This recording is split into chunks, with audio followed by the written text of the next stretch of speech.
Bandwidth provided by Recursive Squirrel Interactive. Transcription services provided by transcribeme.com. Visit them on the web at transcribeme.com/BeanCast for up to 25% off. That's transcribeme.com. Episode 489. Harder than a press release.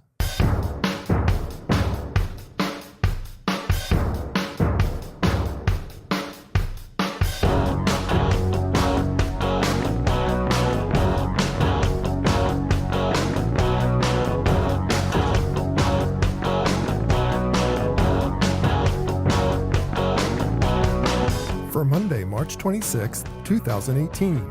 It's time for this week's edition of the BeanCast, a weekly discussion about the news and issues facing marketers today. I'm your host, Bob North.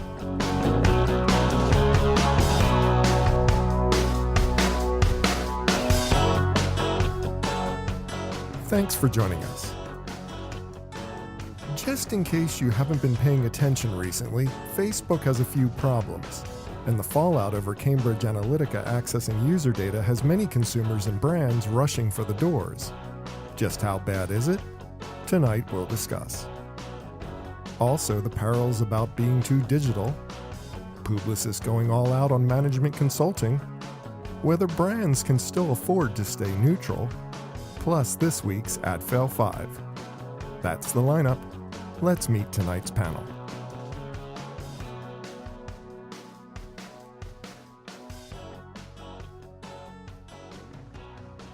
Thanks for joining us for this week's BeanCast. I'm Bob Norp, and with me on the panel for this evening, we start with the founder of Convince and Convert, author, speaker, Mr. Jay Baer. Hi, Jay.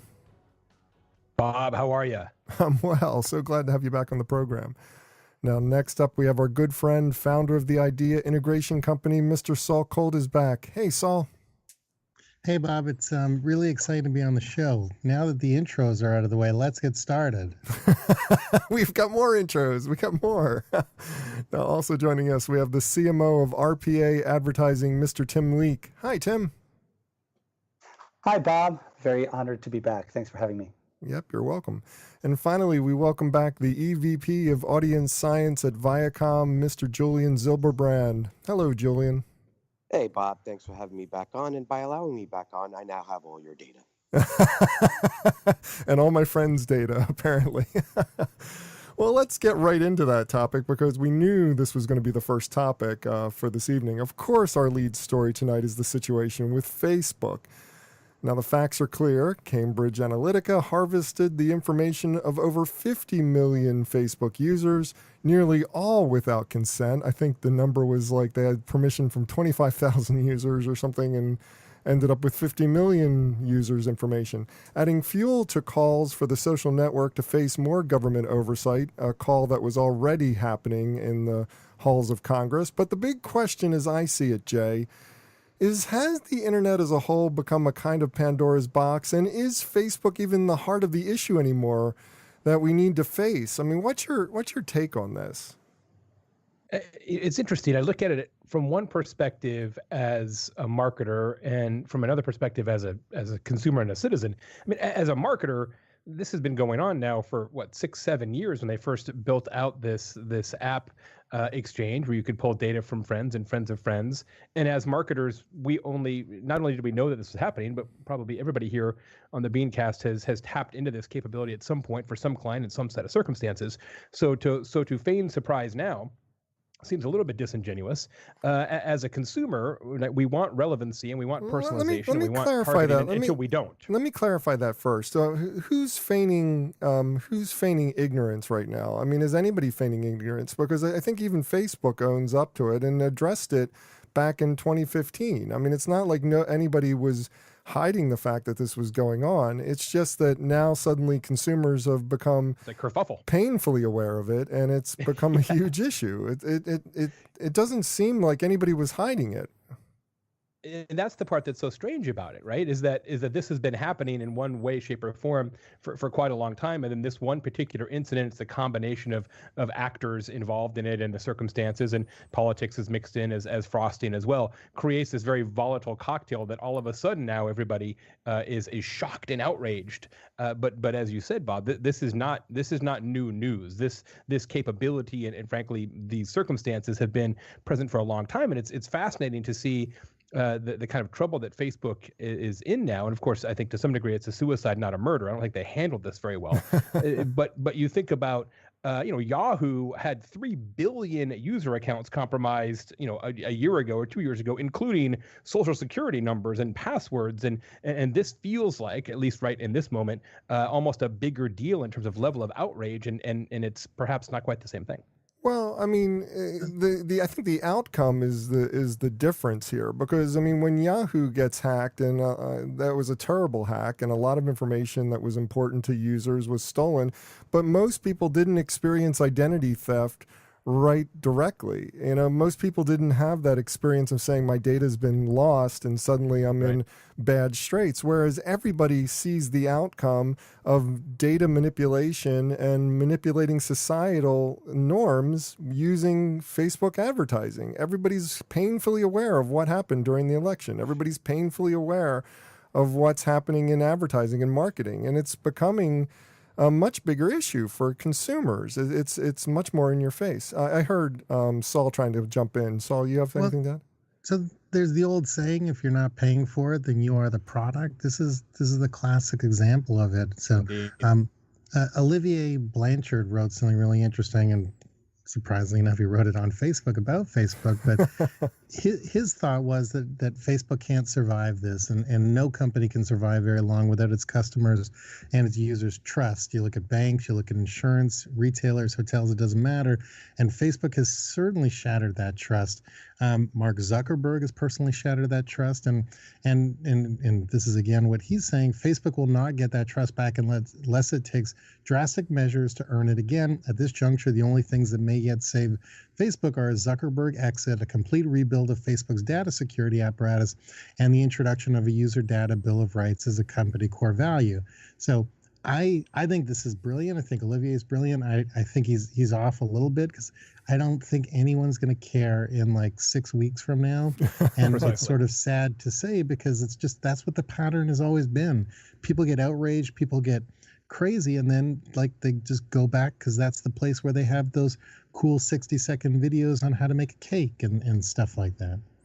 Are there enough alternatives out there, though? I mean, Tim, what's your take on that? Are there enough alternatives out there for people to turn to in order to get the same experience? I mean, even Facebook properties, like, can people get the same level of interaction and contentment by looking at Instagram as opposed to looking at Facebook? And obviously, they're still opening themselves up to all kinds of potential data leaks. But do they even know that Facebook owns it? Invitation, so we could all sign up for that and give that one a try again. Yeah, the thing that I thought was most interesting about all this, everyone's tying this back to the Cambridge Analytica, but nobody's making such a big deal that there was an article 3 or 4 days ago that Facebook has been collecting all of your call records and SMS data for years directly for all people using Android phones. And it was only discovered by the Cambridge stuff that drove people to start downloading their histories to see what was going on. But no one seems to be really crying foul over the fact that Facebook listens to your conversations and delivers you ads based on what you're saying on the phone, which, and we can all play dumb and say they can't do that, but I guarantee you no one's ever read the terms and conditions of a Facebook account. They probably can do that. They could probably sell your house if they wanted to, because the terms and conditions are so ridiculous. But I think that's a key thing that's different about this is this wasn't a hack like the stuff we were, with Yahoo or whatever. This is how Facebook is supposed to work for the most part. It was just, I think that's arguably what's freaking people out more. Well, this was how they were supposed to work, right? And in all fairness, they have done what they've had to do to button up some things. I think the reality here is that the data was used for political purposes, and the data was used for influence purposes. And in the heightened times that we're in right now, that's as much of an issue as anything. The irony is this is nowhere near an Equifax hack, right? That has all your credit card records and everything you've ever done in your life from a credit perspective. This is not the same. It's not quite on the same level. And I agree with the point that, the news cycle is going to shift and people will move on. But the reality is this has now political ramifications. And when you bring in politics into the equation, well, then the news can hold on to this a little longer. The cops and the feds and the European Commission and everybody's going to start getting involved, and it's going to drag on longer. And this is slightly unfortunate for Facebook, although, again, Jay said it, it's kind of they brought it onto themselves by not kind of talking about it sooner. But, unfortunately, this is a dangerous situation for them because at the end of the day, the data was used to move and influence minds more so than just to steal your money. So I take Bob, umbrage. I take umbrage a little bit to the whole, this is why Trump won the election. No, that's not what I said. This is not why. Because I know this isn't the platform for this show, but I think it's a much larger conversation of voter suppression. I'm just saying it was used as influence. Influence, not necessarily decision making. Mm-hmm. And, Bob, you asked a specific question. Oh, I should say Bob had asked a question. I don't think we quite answered it about whether there is anything else besides Facebook or Facebook-owned properties to turn to. And that is one of the things. There's potentially an opportunity here, though I don't know what platform it is yet. Since the politics took over Twitter, I've noticed a tremendous increase in great content and thought leadership on LinkedIn. So I never would have guessed that that's where some of that conversation would shift to. I don't know where we'll go besides Facebook, and I think that's one of the things. It is difficult to give up. I don't want to give it up. I don't think it exists. I get from. Well, the new data that came out from Edison Research just 2 weeks ago, I wrote it up on the Convince Convert blog, shows that even before all of this, Facebook usage went down in the U.S. for the first time ever in history. And so there was already sort of some fraying of the fabric before this Cambridge Analytica thing was announced. And the supposition there is that Facebook is highly negative, and people tend to get into arguments there in ways that they don't in other social networks. And so the data show that in the last year, Facebook usage slipped 3 points amongst Americans 12 years or older. Instagram picked up that slack. As did WhatsApp, as did Pinterest. So Twitter flat, LinkedIn basically flat, Facebook down, Instagram up. And my take is Instagram and Pinterest are places where you can go to get into more of an escapist behavior, right? Here's a pretty picture and another pretty picture and a wish list. And it's not people yelling at each other about their favorite politician. And you're starting to see some shifts in consumer behavior. And again, that all happened before this announcement. I wonder how much of that is age out, right? Your 13-year-old. Some of it, for sure. A lot of it has to be. No question. Okay. The only way you're having weird arguments on Facebook is if you don't curate your own feed, with the people that you actually want to talk to. So social media, it gets used as a bubble. And I know I like to keep it light on this show and slip in a dick joke whenever I can, but let's get a little, thoughtful for a second. I don't have any arguments on Facebook because I'm only seeing what of people I care about, because I've actually curated my follower list. Like I just don't open it up because I don't really care how many followers I have. Care about, Saul, that would put you in a minority. That would put you in a very, very small minority of people who take the time Saul's to curate. Extended family is there.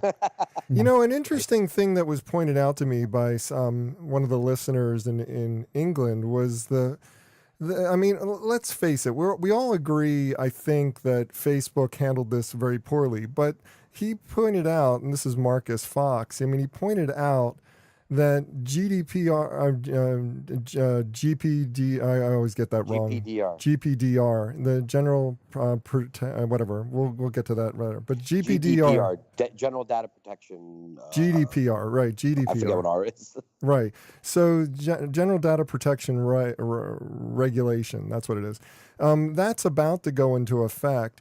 And with the enactment of that legislation in the European Union, a company is liable for 4% of their operating revenue in any given year for data violations. And by them coming clean, that's not retroactive. So actually, this whole timing may have been, orchestrated to avoid the paying of a huge fine for the regulations coming out. Well, Julian, what's the likelihood that this whole mess is not a mess? It's just a calculated move on the part of Facebook and Cambridge Analytica to avoid, possibly being hit with a huge fine at the end of this year. I mean, anything's within the scope of reality. I do find it slightly unlikely that Facebook would want to kind of get in or bring out any potential violations at this point in time just before a law is supposed to drop.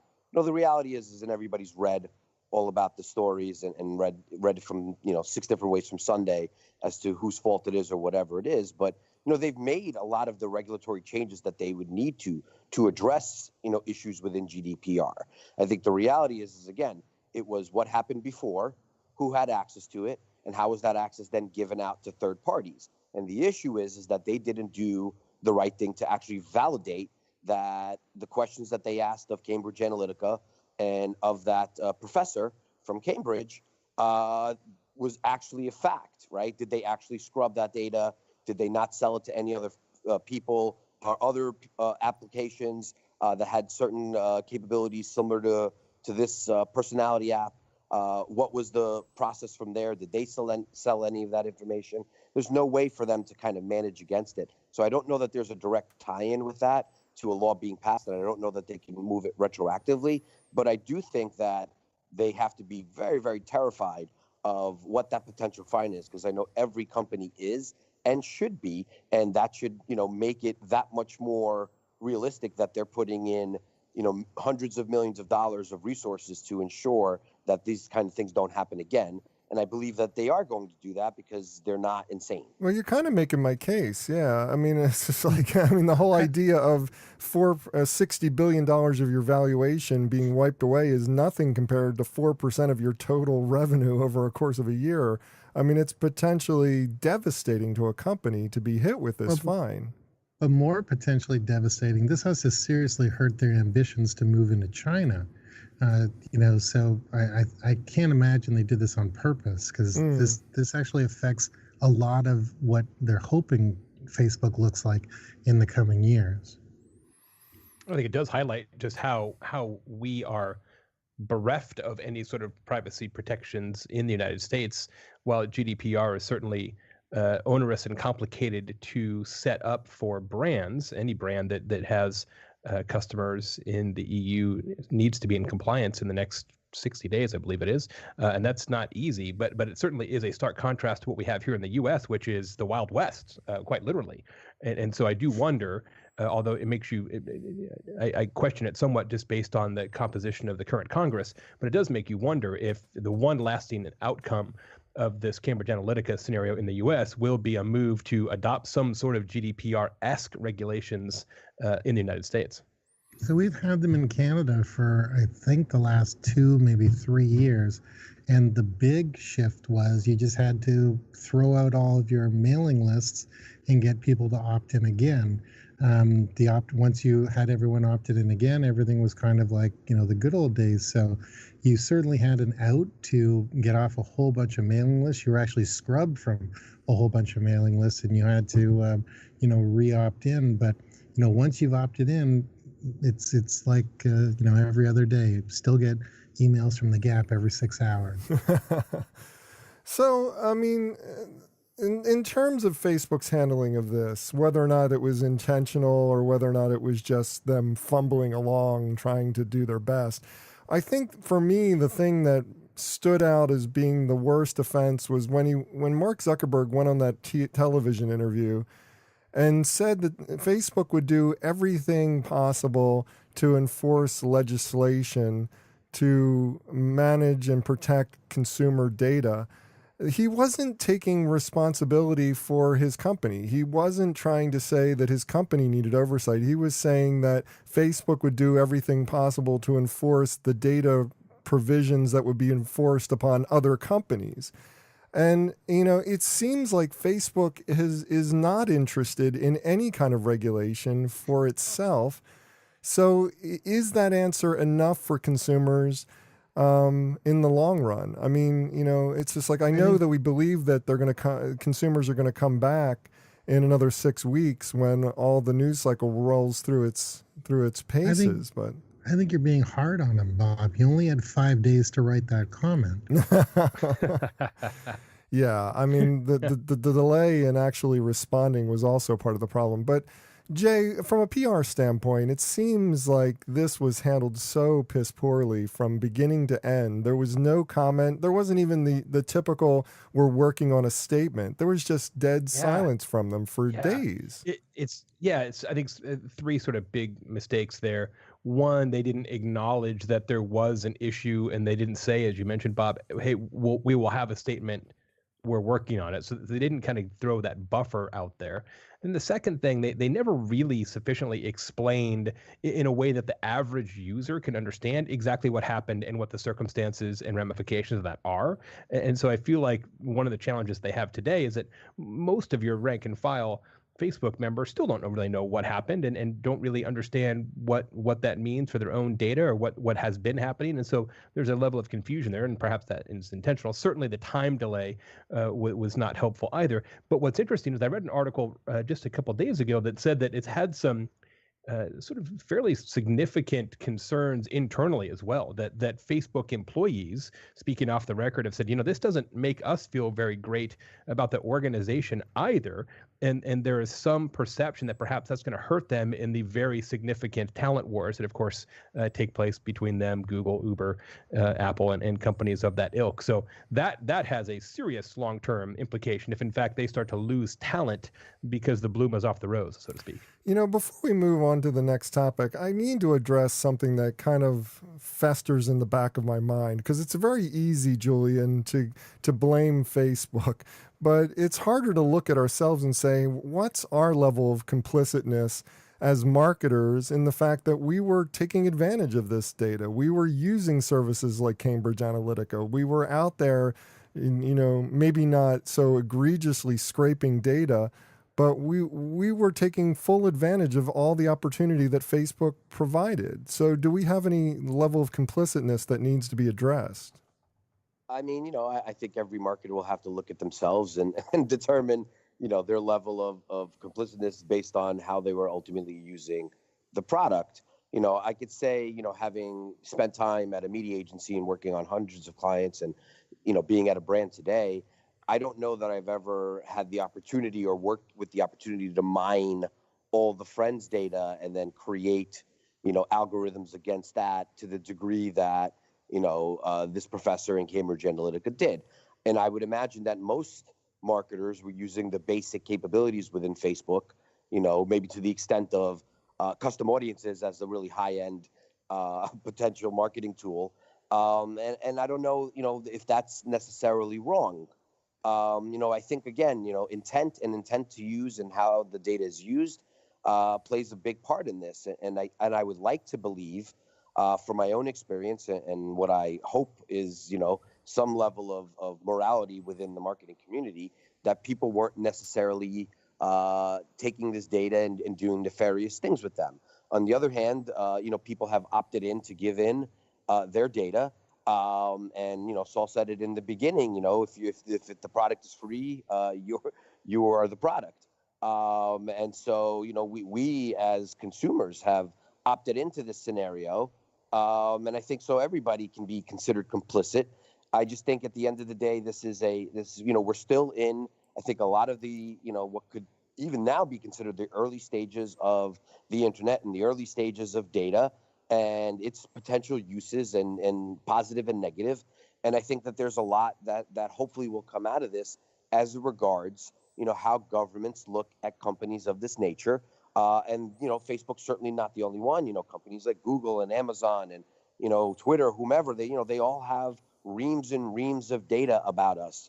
And so, there has to be a little bit more that's thoughtfully done by Congress and the Senate in order to address what is a real scenario of trying to protect people from themselves. And there's a weighty discussion that could be had in any direction when it regards that. But I don't know how complicit marketers are, and I would tend for the most part to believe that most of the work that's been done has been done with at least a semi-positive intent, obviously to sell you a product, but not necessarily to psychologically move you in manners that I think were done here.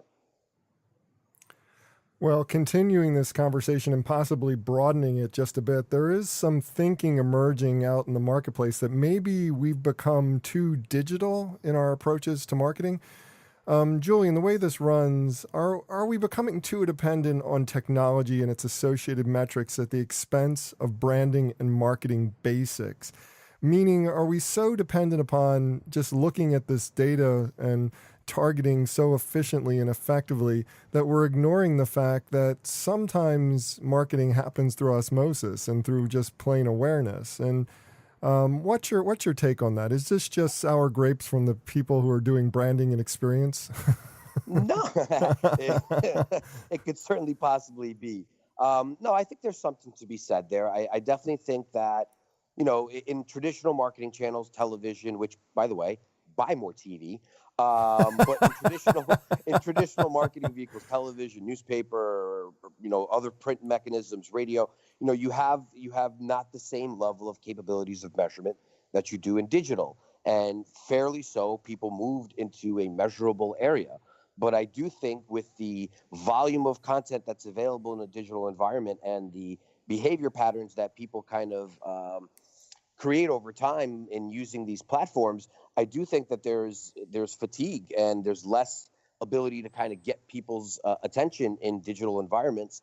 And certainly people might be losing out on opportunities to reach consumers in ways that potentially aren't always as measurable or effectively measurable as digital, but might have more impact and ability to actually move a needle for you as a business. So, I don't know if that it's a massive overstatement in terms of, spending in digital versus other media types, but I do believe that to some extent we've lost out on the ability as marketers to really, communicate effectively using all channels. So just like how email spam made direct mail a winner again, digital marketing is making experiential marketing stand out even more. So Netflix last year, they spent a ridiculous amount of money on experiential. It's actually one of their main driving forces. At Comic-Con this year, they took over a whole block to promote Marvel shows. They just did something a couple days ago in Los Angeles to promote the Drew Barrymore show.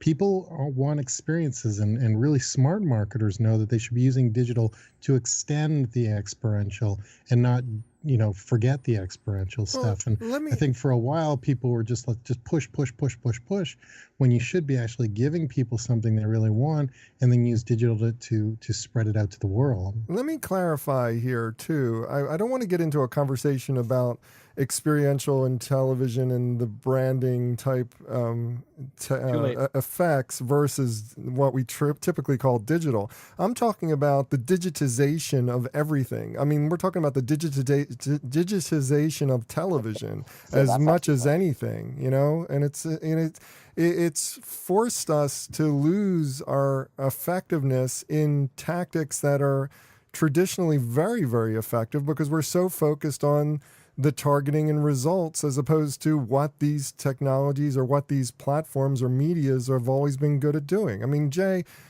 given that kind of framing, do you feel like we're getting too caught up in a digital mindset overall, and what do we do about it?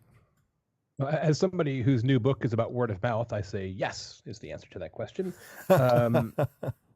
Absolutely yes. I mean, I think it's ironic that I feel like digital has become the lazy marketer's savior because of the targeting capabilities, Facebook first among them, that we can rifle shot in a way that you simply can't typically offline. And so we have decided to move to programmatic and using AI and machine learning and big data to do the type of hyper-personalized, hyper-relevant communication that has always been the promise of marketing, but wasn't really possible until we fully digitized everything. But now it's almost become too easy. Now it's almost like, hey, let's just press the button and send the robot army to build our ads and do our targeting, and sit back and look at spreadsheets and hope for the best. And so I think there is something to be said that we are losing the art and the craft and the believability of communications, and instead are being sort of run around by our calculators. It's a good thing I'm on the show this week, because I expect to be very busy with inbound calls, all looking for wonderful experiences for their clients. Just like Julian expects a lot of television calls. Plugs, but hopefully you know where to find me. Tim. I think another thing. Oh, go ahead, Bob. Well, I was going to say, one of the most interesting things that I read this week about this subject was this idea that maybe we're creating a kind of segregation by getting so digitally focused and by being so targeted. And we're dividing the haves from the have-nots and limiting the future impact that comes from aspirational viewing. I mean, it's just like, let's face it, when we run a television ad on broadcast, we're getting all kinds of people who we call scatter. It's just like people who are not necessarily on our target, but they can still see the ad and they can still be inspired by it. By being so digitally focused and, going to a Hulu buy and only targeting specific individuals with certain ads, are we losing the ability to effectively create communicate? Demand. Yeah. Are we losing that ability? I think we are. I think one of the problems, and we've got so many case studies and examples and research that proves that when you do great branding, whether that's TV work or experiential or whatever you're doing, that reaches a broader audience, that inspires people to have an emotional connection with this brand or whatever that is, then when you're running search engine campaigns or when you're doing Facebook campaigns or whatever, those do better. And that makes sense because you're expanding that audience. And if you only deliver ads to the people that are already searching for you, if you only then retarget the people that searched for you in the past, you are inherently limiting the amount of people that you're going to get. And you can see why that's effective. But I think it's been interesting. You keep saying, calling it digital mindset. I think for me anyway, in very many ways, it's a DR mindset. It's very much a direct response mindset. And because we have so much data and people are so targetable and we can track these things, and now we can start to track other mediums that in the past I want to be clear. I want to be clear, Tim. I mean, and clear to the panel. I actually agree with direct marketing tactics. I think that they're an important part of the mix. So I'm not arguing against that as much as saying, but we're trying to apply direct marketing mindsets to everything at this point. Right. Everything's mid-funnel and below. Everything's inferred intent and down. Nothing, very little now is other than Super Bowl and big experiential campaigns are top of the funnel demand gen. Right. It's all mid-funnel and down. We're going to infer your interest and target you that way. And I agree with you, Bob. I feel like we have lost largely lost the big bold. Let's create demand for something that people didn't know they wanted. The best marketers understand how to use. Julian, you go first. I was going to say the best marketers tend to understand how to use all channels effectively, and they all should be working together with some level of concert. If that's the case, then overloading in any one channel is probably a poor tactic. And Tim, you were going to say something? Same thing that Julian said with different words. And what you said was it's got to be part of the mix. And that's exactly it. It's about, using the different channels the way that they need to be used.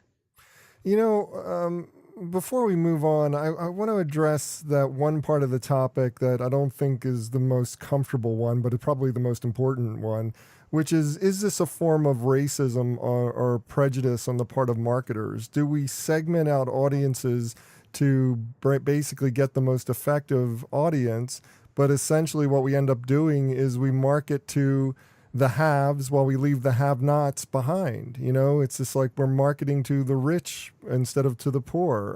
We're not effectively giving people a vision of what's possible for them in their lives.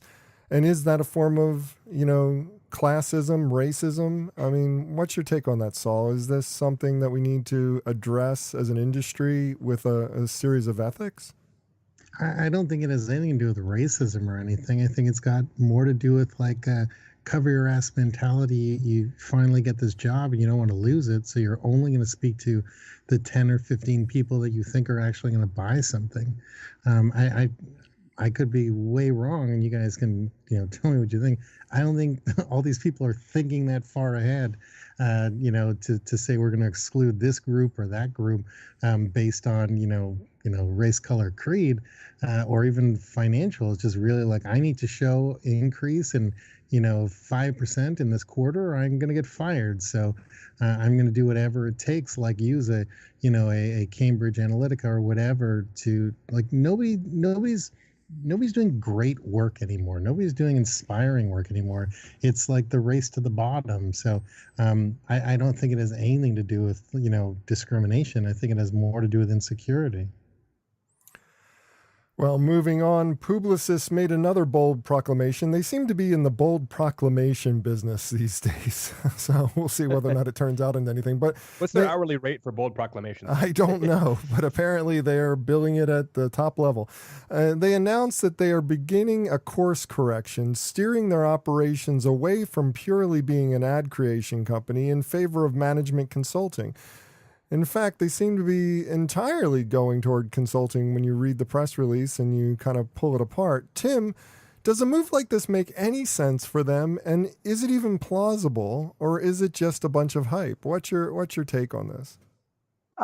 Yeah, I think they have to make this move, actually. I do think it's plausible, and I do think I do think that they have the opportunity to get there. And that might be a not popular opinion. I think people like to pick on agencies a lot, but I think to be the trusted partners that agencies want to be, we have to start thinking about how to drive clients' business results across everything we do. And we use this term consultancy, but it's a very broad term, right? And consultants and consultancies come in all shapes and sizes. So I'm not sure agencies and Publicis will ever compete head to head in all things that McKinsey does or Accenture does or whatever, but agencies in general are better at creative thinking that brings outside results as opposed to just incremental improvements. And I think if agencies can leverage that creativity in a consultative context, that could be something pretty amazing. And agencies have a pretty decent track record of adaptation, actually, and holding companies in particular in a better position to adapt than any individual agency within their portfolio. They can acquire new companies. And Arthur Sadoun in particular, obviously, lots of bold proclamations, and he's very forward-leading in this change. So I wouldn't underestimate that he can do it. He's, restructuring this group to be working in a very different way. I don't know whether the people working at Publicis agencies will enjoy the change, but I don't know if he cares either. Julian, yeah. I wanted to go to you next, because it's just like Sadoun could be a genius here if this works, if he manages to steer Publicis into a profitable region. However, at the same time, this is a monumental change in the thinking of an agency. He's got to start thinking in terms of shareholder value and actually moving the needle in incremental ways, like Tim said. Is that even possible for an agency network? Not only do I think it's possible, I think it's required for survival. And I can tell you, full disclosure, I spent 12 years at Publicis, and I have a lot of love for that company and the people there.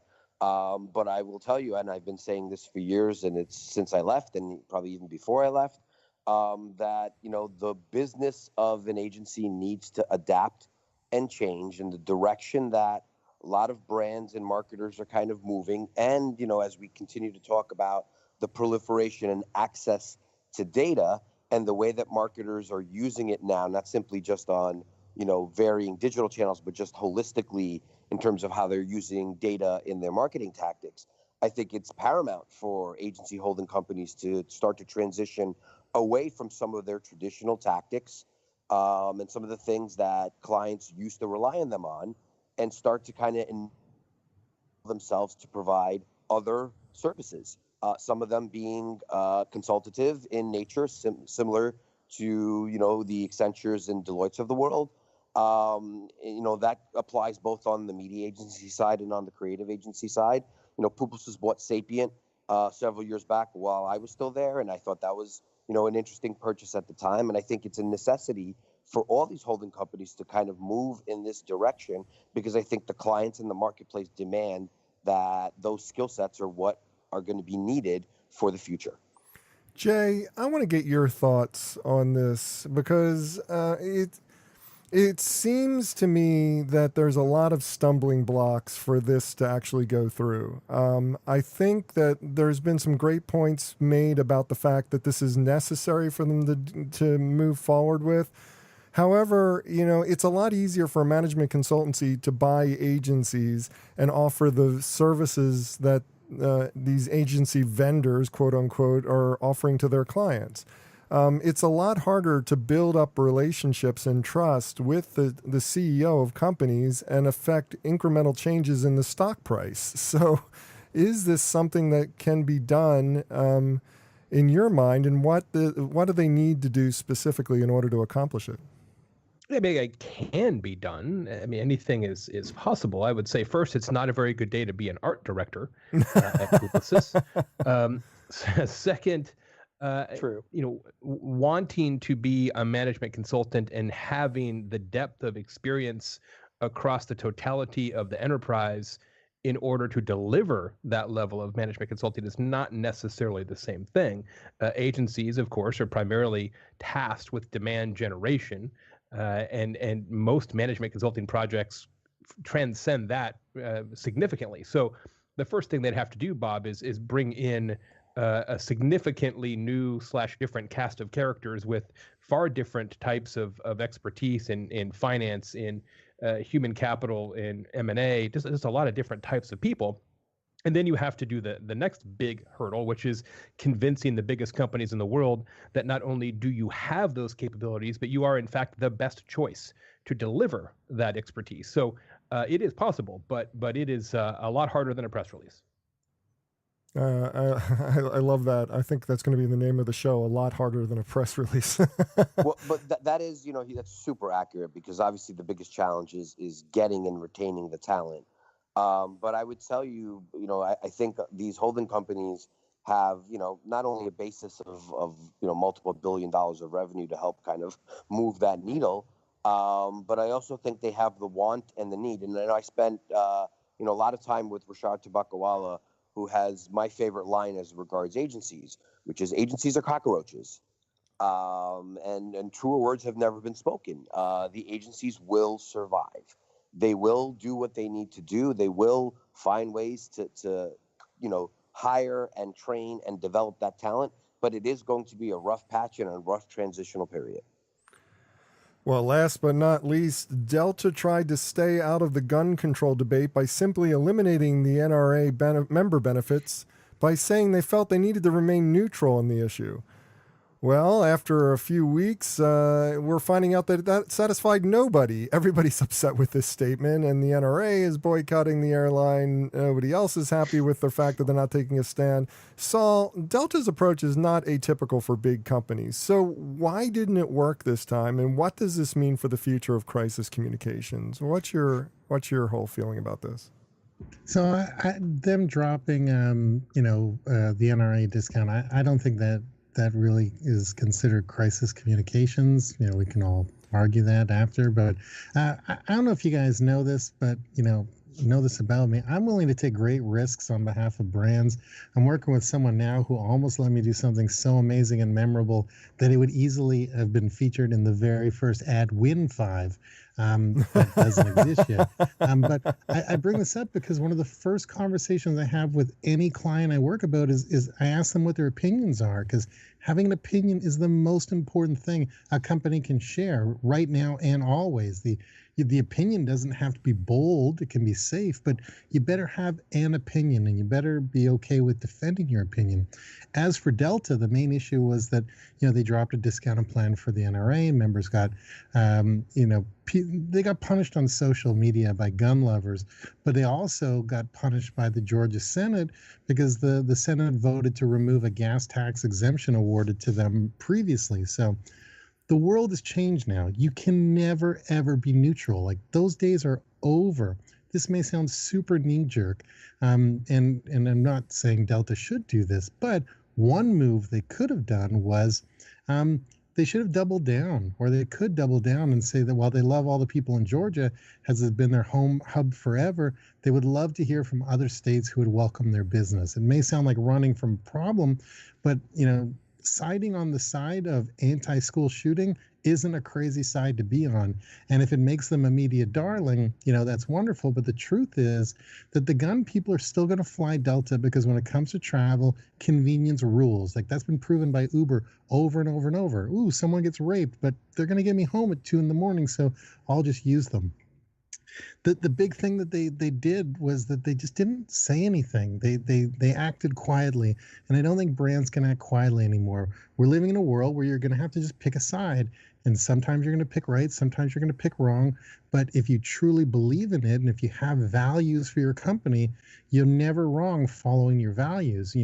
I mention American Apparel like every 5th time I'm on this show. Like, the brand is gone now, and that's a whole other conversation. But when Dov Charney was in control of American Apparel, their values were super skewed and weird, and didn't match what a lot of other people would agree with. But they stuck to their values, and you knew exactly what you were getting from them. More brands need to do that. It didn't work out for them.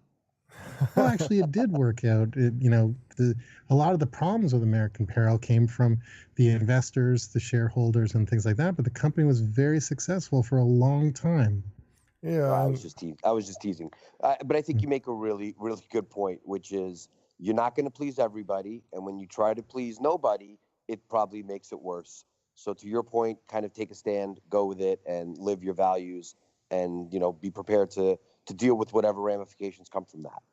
Tim, I think they were also late they were late to the game in terms of, it was like everybody decided to cancel that. It's not like the NRA hasn't been controversial until this year. It's been an issue for almost a decade in a major way. And so to do it now, it was taking a stand, but it was taking a stand in a way where they said they weren't taking a stand, which I think that's why it fell so flat. Well, with that, it's time for the AdFell 5. But before we get to that segment of the show, I do want to take this quick opportunity to thank my guests again and allow them to each do a shameless plug, starting with Jay Baer. You can find him at convinceandconvert.com. That's the home of his consultancy, but also where you can find out more information about his books and speaking engagements, etc. Tell us what's going on in your world, Jay. What would you like to promote? I teased it earlier, my friend. Speaking of books, new book coming from myself, co-authored with Daniel Lemon out this fall, called Talk Triggers, the complete guide to creating customers with word of mouth. Super excited about it. Lots of word of mouth case studies. Hopefully I'll be back on the show between now and the book launch date, but it is available for pre-order, as they say in the trade. Anytime, Jay. Believe me, I would book you a lot more if I felt I could. So you just show up whenever you want to. Thanks, my friend. Next up, we have Saul Colt. You can find him at theideaintegration.com. That's the home of the Idea Integration Company, his experiential marketing consultancy. Tell us what's going on in your world, Saul. What would you like to promote? I'm very excited. This Wednesday is another live I Make a Living event. We have 700 people signed up to attend I Make a Living, powered by FreshBooks in Toronto, our home field advantage, and we're taking advantage of it. Way. There's a case study of the I Make a Living events in my new book. Well, I'm the guy who created it. We've got 700 people sign up for Toronto. We have 0 people sign up for New York City, which is April 25th, because we haven't really announced it, but you guys heard it here first. New York City, April 25th. The lineup for New York City is huge. We have Caitlin Pierce from the Freelancers Union, friend of the show, Peter Shankman, Dara Frank, and the amazing Jackie the Joke Man Martling, formerly of the Howard Stern Show. And so if anyone wants to attend the New York event, it'll be live on Tuesday at imakealiving.com. Also, Bob and I are going to be flying to Los Angeles April 21st to record a couple live episodes of the I Make a Living podcast, powered by FreshBooks, at the LA Times Podcast Festival. So if you're within like a 17-hour drive, you should come and see us do the show live. Yeah, it'll be a lot of fun. So looking forward to that. Next up, Tim Leake. You can find him at rpa.com. That's the home of the RPA agency. Tell us, Tim, what's going on in your world? What would you like to promote? Well, I have no book. I didn't create an amazing event, but I am in LA, so I'll check you guys out when you're April 24th. So I just want to plug my agency. I think a lot of people don't know that RPA is the biggest agency in LA at the moment. We're independent. There's no holding company politics. We're full service. We have amazing talent and like an insane track record of helping our clients make a big impact with some great work. So whether you're a client or someone looking for a job, I think if you want to work with some really smart, passionate people making a difference in our client's business, I hope you will check out rpa.com. And Tim is worth meeting, so you definitely want to go out of your way to get a chance to talk with him. Really, really amazing guy. Thank you very much for being on the show, Thank you, Tim. Bob. Hope to see you guys in LA. And last but not least, Julian Zilberbrand. You can find him at Viacom.com. So tell us, what's going on at Viacom? What would you like to promote right now, Julian? Well, as always, I'd like to plug television. The box in your house that gives you hours of endless entertainment if you choose to give it a chance. Also, if you happen to be in Chicago in June, you should go check out Nickelodeon Slime Fest if you have children, a wonderful event to do. If you're in San Francisco in June, go see Comedy Central's Clusterfest, a fantastic comedy and music festival. Both these live events are amazing. And if you happen to be in New York, check out the SpongeBob play. It's amazing. Awesome. As for me, I will be in Vegas this week at the Summit event run by Adobe. If you're at the Summit event this week, come on out, check me out, talk to me, whatever, reach out, we'll get together. As for more information about me or the show, visit thebeancast.com. There you can find a complete show archive. You can find out how to consult with me. You can even find out how to advertise on the program, so check it all out at thebeancast.com. Don't forget, we're now available on C-Suite TV. It's a thing that I worked out with Jeff Hazlett. Very happy to be on there. So if you prefer to listen to the show via C-Suite, just go to the right page and we're there. And don't forget, we're also now having transcription services provided. So if you want to get a transcription, they come a few days after the show posts, but there will be transcriptions posted alongside the shows from now on. So check it all out. And if you want to get some great transcription services from transcribeme.com, go to transcribeme.com and use the code BEAN20 and you can get 20% off. So check it all out at transcribeme.com. And now it's time for an Ad Fail 5, a rundown of the lowest moments in advertising, marketing, and public relations from the last week. And first up, for all the money spent on World Cup sponsorships, Julian, you'd think it would impact consumer perception in some way, but apparently 40% of viewers still think that Nike, Pepsi, and MasterCard are official sponsors, even though they aren't. This is what's called really smart marketing and buying. It's buying around enough to the extent that people just associate you with it. This has happened before to Nike, where everybody assumed that they were sponsoring a World Cup and it was Adidas who was sponsoring. So they've just mastered it, and other brands should take note. Makes you wonder whether or not these big sponsorship deals are worth the money if you can just be smart about it and work around the event and still get that kind of perception. A lot of people are pulling out of the Olympic sponsorship. They've lost a lot of guys. Yeah, absolutely. It may also have something to do with the fact that bars opening at 7 a.m. to accommodate the time zones of the games. Well, another bad day for Uber out there, but probably not as bad as the one had by the homeless woman their self-driving car hit and killed in Arizona, Saul. I mean, I hate to call this an ad fail in a lot of ways because I'm so behind the self-driving movement, but at the same time, it couldn't happen to a better company, it seems like. So first Uber gets returning soldiers who served to protect the United States locked in on shady car loans, and now they want self-driving cars. It's awful that a person died, but it's also awful that Uber hates soldiers. Now, next up, Noom, a weight loss app for millennials, tried to launch with a tweet trashing Weight Watchers there, Jay, resulting in a comment stream to end all comment streams of testimonials for why Weight Watchers works. Talk about blowing up in your face. This seemed like the worst move ever to go on Twitter and trash Weight Watchers. Yeah, super bad idea. I mean, is there anything as tribal as a national or global weight loss consortium where you all come together as a community and you are part of the Weight Watchers quote unquote family, and you're willing to advertise that to your friends on Facebook and social media and bumper stickers and the whole thing. I mean, if you said, tell me the brands that have the greatest degree of tribalism in the US, Weight Watchers would make the top 10. That's not the fight you pick. That is insane.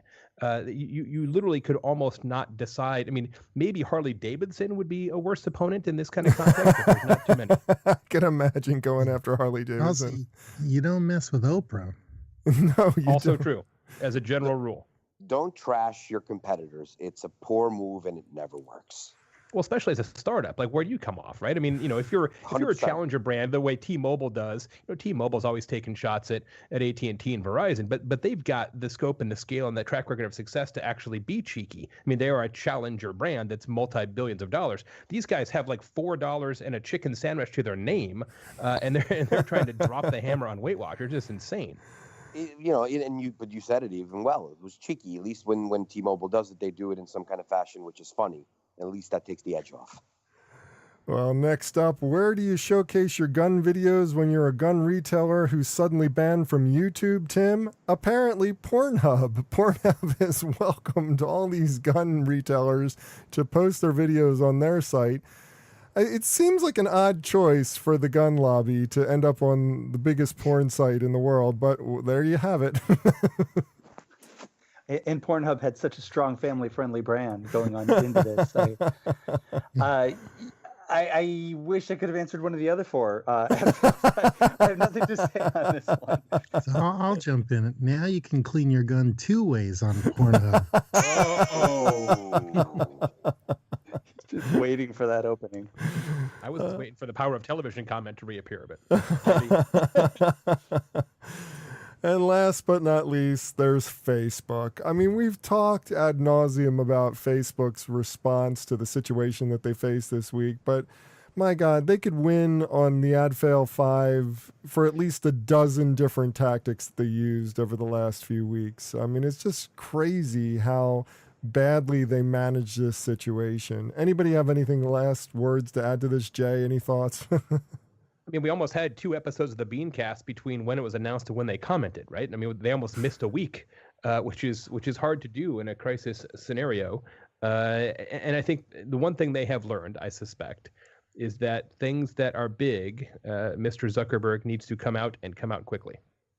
I would almost say it's probably better that Zuckerberg doesn't come out and you send out somebody else more capable and PR friendly and get them out the day of.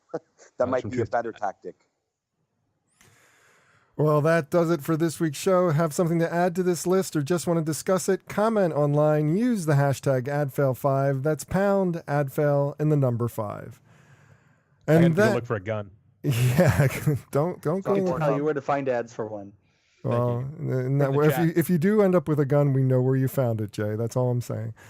Well, if you'd like to subscribe to this podcast, visit our website at thebeancast.com and click on the subscribe link. If you're an iTunes listener, we've also provided a direct link to the iTunes Music Store, or just search for the BeanCast in the podcast directory of iTunes. And whichever podcast directory you use, when you subscribe, please leave us a review. Got a comment? Have a question? We'd love to hear from you. Just send your emails to beancast@gmail.com. Opening theme was performed by Joe Seibel. Closing theme by C. Jax. Thanks for listening. I'm Bob Norp. We'll be back again next week. Hope you'll join us then.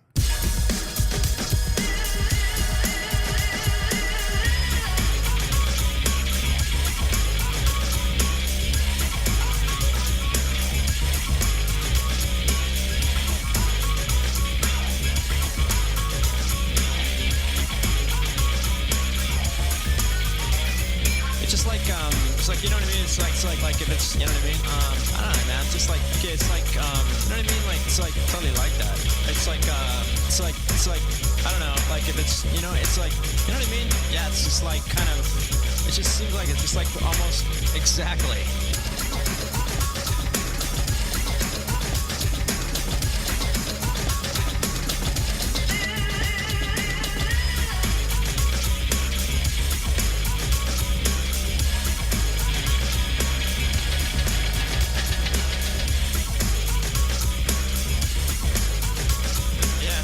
like exactly. Yeah.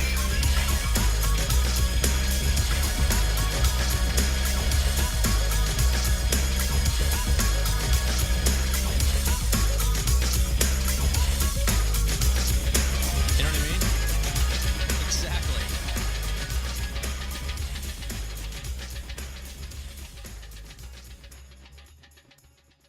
Cool beans.